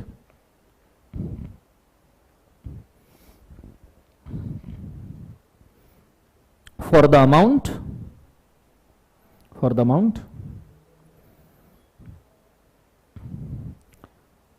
and false representation respectively.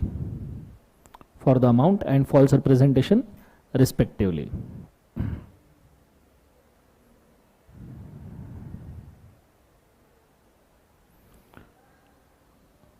ठीक है, अब इसमें एक और point आता है legal representative का कि किसी बच्चे को उसके डैड से असेट भी मिली है और असेट के साथ में बिल ऑफ एक्सचेंज भी मिले हैं, या उसके डैड ने बिल ऑफ एक्सचेंज एक्सेप्ट किए थे एज अ लायबिलिटी, तो और उसको असेट मिले, तो normally legal representative, for example मैं हूं, मैंने बिल ऑफ एक्सचेंज इशू किए और मैं जब निपट गया, मेरे असेट्स मेरे बेटे को ट्रांसफर किए, तो ऑब्वियसली लायबिलिटी भी ट्रांसफर होगी। अब मैंने बिल ऑफ एक्सचेंज और प्रॉमिसरी नोट इशू किए हैं, ठीक है, वो क्लेम करने के लिए तो लोग नॉमिनी के पास आएंगे, मेरे बोलो हाँ या ना, तो वो मेरे ही असेट में से दिए जाएंगे जो ट्रांसफर किया है, ठीक है। चलिए तो लिख लो एक बार, दिमाग को टेंशन नहीं बोल लिखना। लीगल हेयर या legal nominee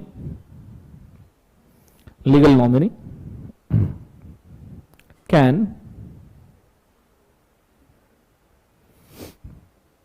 be liable for instrument signed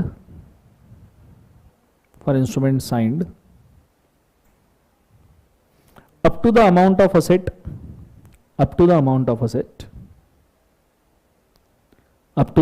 asset inherited by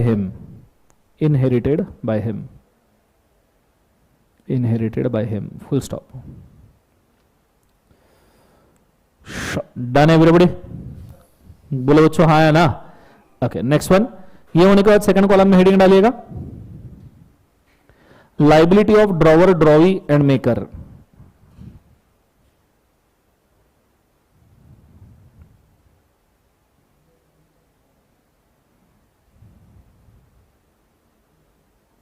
liability of drawer, drawee, maker लिख लिया सबने, लिखना। The liability of drawer is secondary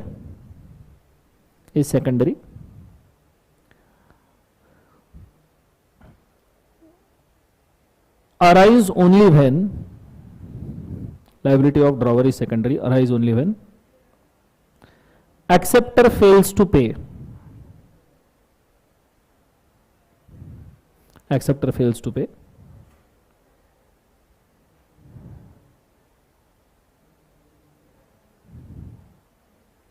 Point number 2, liability of drawer is primary for the check, क्योंकि वो account holder है ना।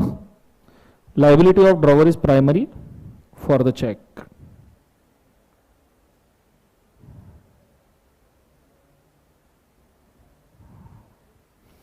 Liability of drawer is primary for the सबजन बोलो काय के लिए, चेक। नेक्स्ट पॉइंट,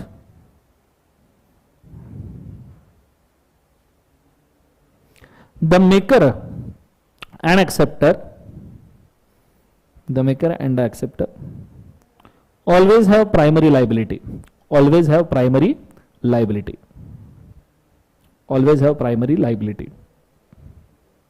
लिख लिया सबने।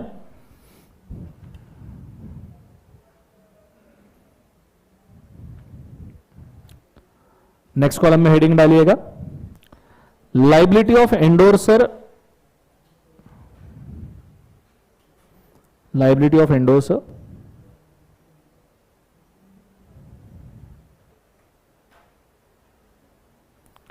and endorsee,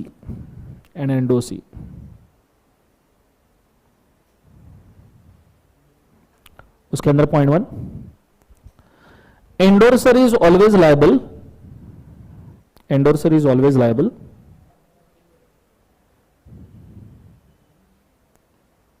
Endorser is always liable to all further parties.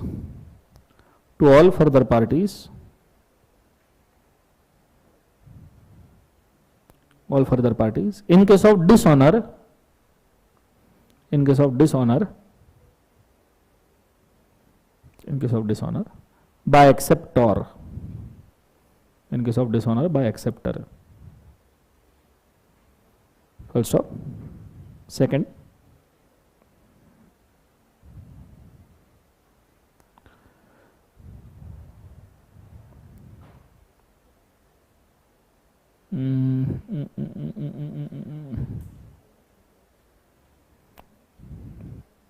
If the endorsement is forged, if the endorsement is forged, if endorsement is forged, the instrument becomes non-effective. The instrument becomes non-effective.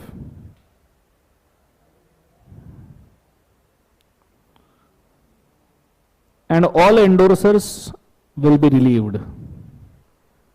Instrument will be non-effective and all endorsers will be relieved.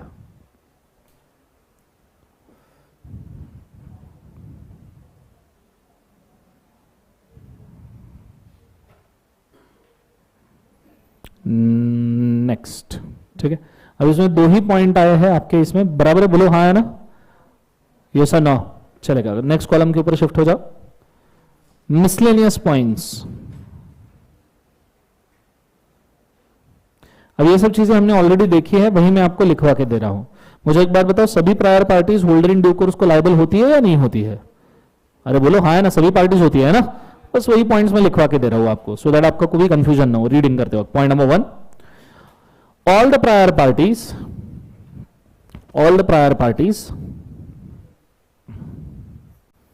all prior parties are liable to HDC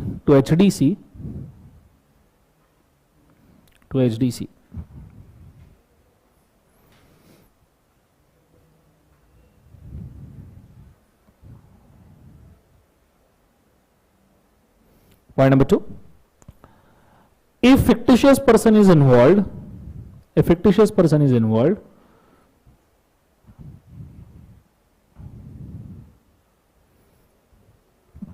as acceptor,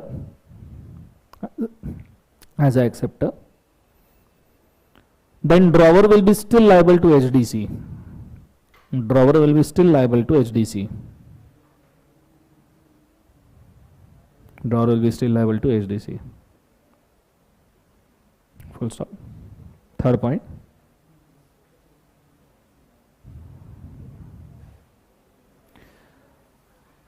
If instrument is made without consideration,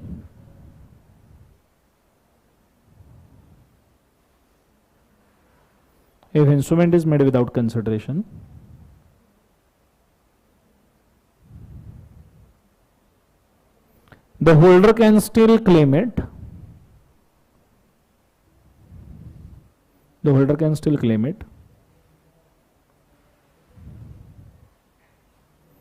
If he have given consideration to last party.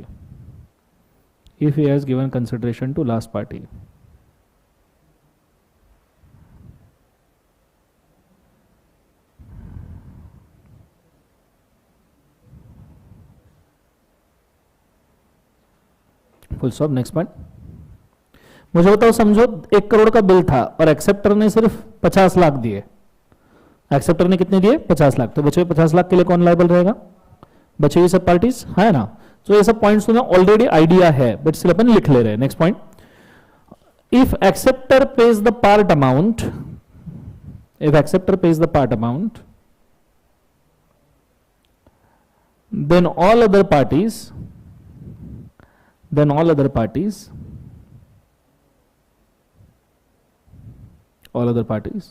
will be liable for remaining part.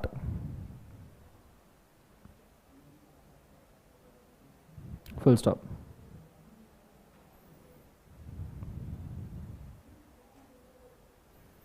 लिख लिया सबने। Next column presentment of instrument,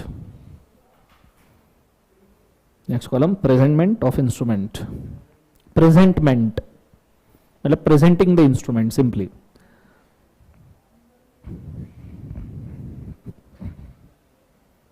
presenting the instrument, presenting का presenting, simple, presenting the instrument. Point number 1, कौन present कर सकता है instrument? जो उसको क्लेम कर सकता है वही। एक चोर जाके प्रेजेंट कर पाएगा क्या? नहीं। लिखना, it should be presented by person, it should be presented by person who is eligible to receive consideration, who is eligible to receive consideration,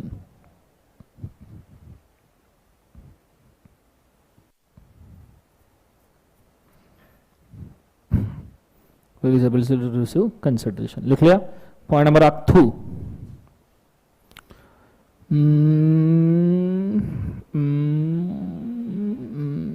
आपने इंस्ट्रूमेंट ये कैसे लिखे?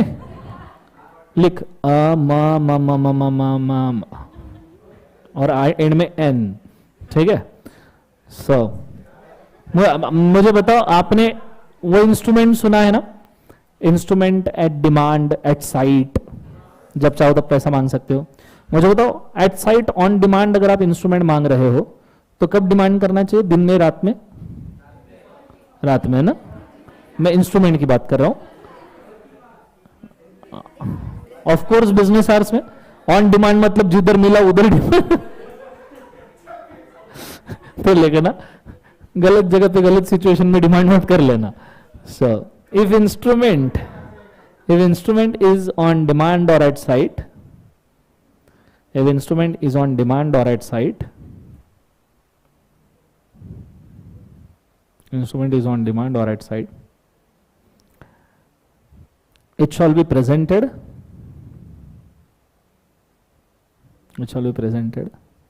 during business hours, during business hours। Next point, instrument में grace days add करते हैं क्या? Present करने के बाद कितने?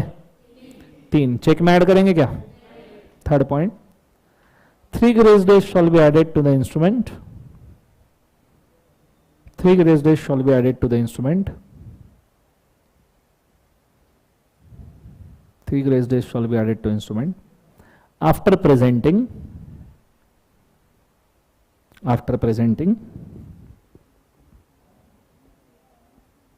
added to instrument after presenting, except for check,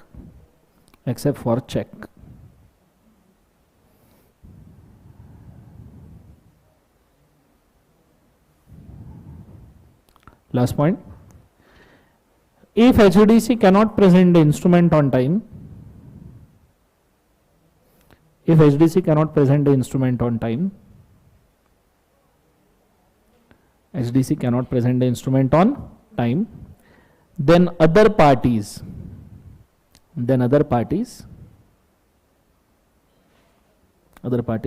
will not be liable to him, then other parties will not be liable to him, other parties will not be liable to him, full stop। लिख लिया सबने? Last column, time, place and day of presentment, time, place and day, एकदम फालतू provision है।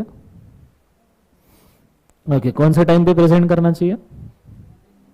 Normal banking business hours, 9 to 3:30 वाले, ठीक है। दूसरा वाला मुझे बताओ,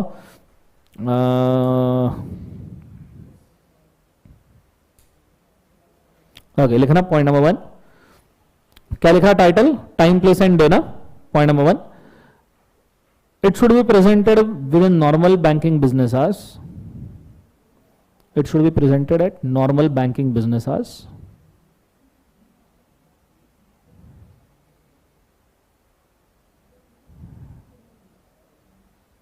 normal banking business hours,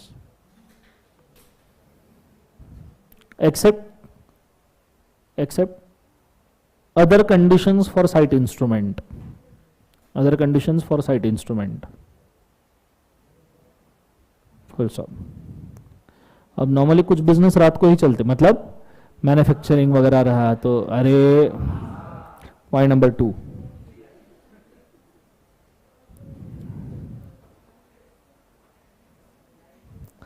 if instrument is accepted at specific place,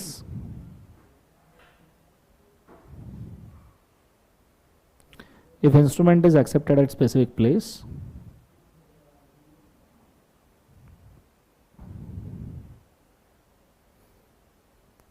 then it shall be presented at such a place, then it shall be presented at such a place, shall be presented at such a place, or normal business place, or normal business place,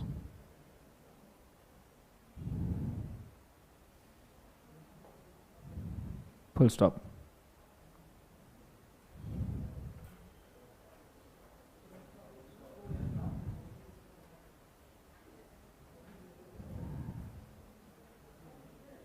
Next point, if any person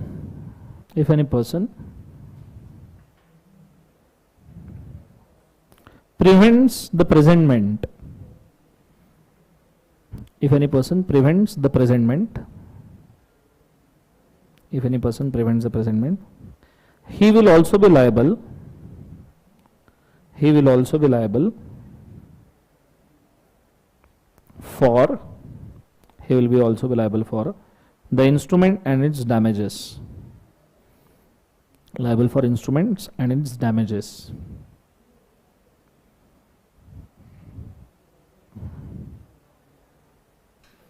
full stop. लिख लिया सबने?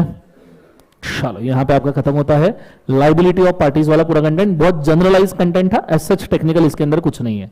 ठीक है, next ताव लेना. Next ताव के ऊपर सेम 6 कॉलम्स ड्रॉ कर लीजिए. नेक्स्ट पेज के ऊपर हम डिसऑनर की पूरी प्रोविजंस इसमें खत्म करेंगे. ठीक है, next 2 pages common 6 column draw कर लीजिए please. Will go for the provisions of dishonour.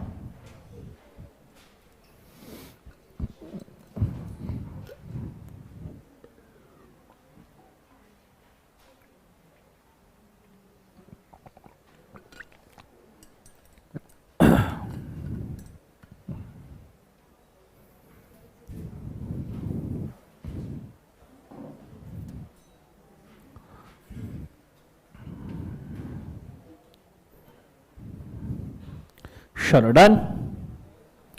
पहले कॉलम में हेडिंग डालिएगा types of dishonour.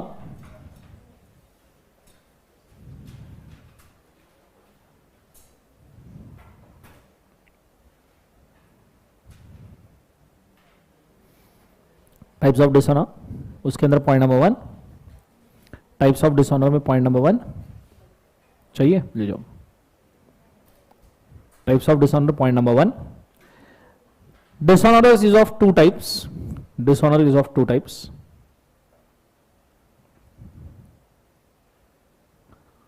Dishonor is of 2 types. Non-acceptance and non-payment. Non-acceptance and non-payment.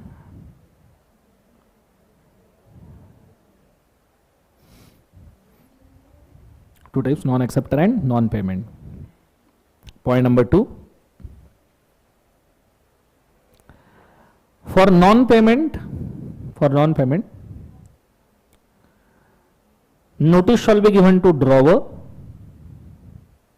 For non-payment, notice should be given to the drawer. Notice shall be given to drawer and all previous parties. And all previous parties.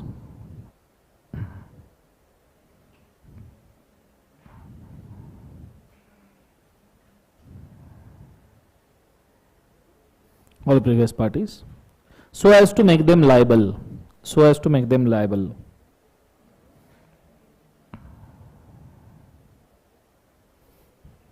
Full stop. Next point, किसने देना चाहिए notice dishonour का? किसने देना चाहिए notice of dishonour? Holder ना, पेई. Yes or no? Next point, The notice shall be given by holder or the payee. Notice shall be given by holder or payee.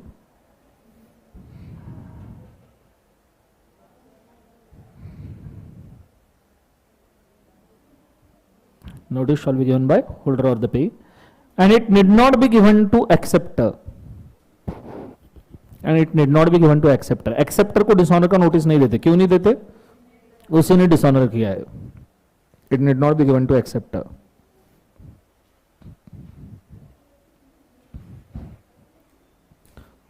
Full stop. Next point.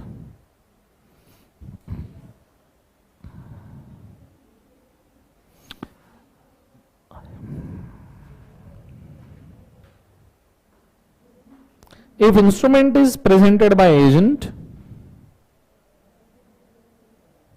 instrument is presented by agent, instrument is presented by agent, he can also give a notice.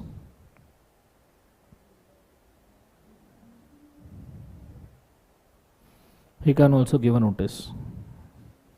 Full stop. First column finished. Second column.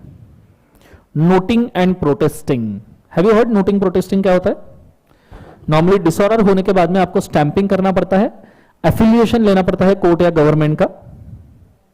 आपको stamping करना पड़ेगा, affiliation लेना पड़ेगा court या government का कि भाई साहब जो डिसऑनर हुआ है वो स्पेसिफिक रीजन की वजह से हुआ है, रीजन मैच करना पड़ेगा, तो ही गवर्नमेंट उसको नोट प्रोटेस्ट करके देगा, स्टैंप लगा के देगा कि भाई साहब ऑब्वियसली ये इंस्ट्रूमेंट डिसऑनर हुआ है करके. तो लिखना पॉइंट नंबर 1. नोटरी पब्लिक सुना है आपने, जो आपको स्टैंप पेपर देते हैं. तो जब भी ये डिसऑनर होता है ना, तो हम नोटरी पब्लिक के पास जाते हैं और उससे स्टैंपिंग करवा लेते हैं इंस्ट्रूमेंट के ऊपर. ये बोलते हैं कि ये डिसऑनर हुआ है, उसके ऊपर रीजन लिखा जाता है और फिर वो एक नोटिस ड्राफ्ट करके देता है जो सभी प्रीवियस पार्टीज को देनी पड़ती है. ठीक है, ये सुनो. तो लिखना point number 1. The noting protesting should be done by notary public. Noting protesting should be done by notary public. Noting protesting should be done by notary public with the facts and reasons of dishonor. With the facts and reasons of dishonor.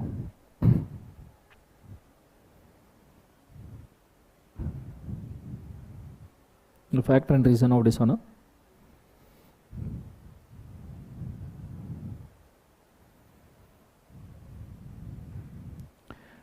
Then notary issues the certificate. Then notary issues the certificate.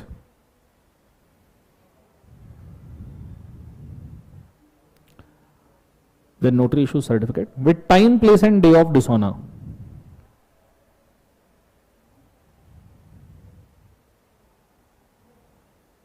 With time, place and day of dishonor.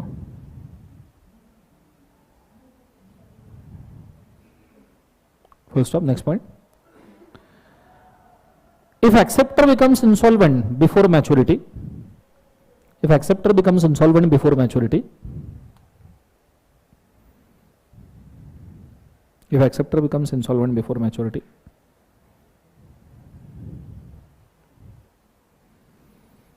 then instrument shall be protested. The instrument shall be protested. And notice shall be given to all, and notice shall be given to all previous parties.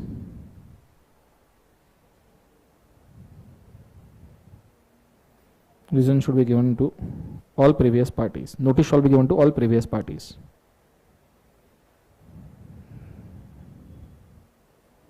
Full stop. हो गया सबका. Next column में heading check dishonour सुना है सबने. किस किस वजह से हो सकता है? साइन की वजह से एंड फंड्स की वजह से. साइन की वजह से हुआ तो चलो ठीक है, दूसरा मिल जाएगा, बट फंड्स की वजह से हुआ तो बहुत खतरनाक है. आपको होता है चेक अगर आपने डिसऑनर कर दिया तो आपको double time of the cheque, double amount of the cheque आपको पेनल्टी लग सकता है और साथ साथ में आपको जेल तक हो सकती है. क्लियर है? तो लिखना नेक्स्ट कॉलम में heading dishonour of cheque. Dishonour of cheque due to funds, due to insufficiency of funds और फंड्स कुछ भी लिख सकते हो. Due to funds. पॉइंट 1.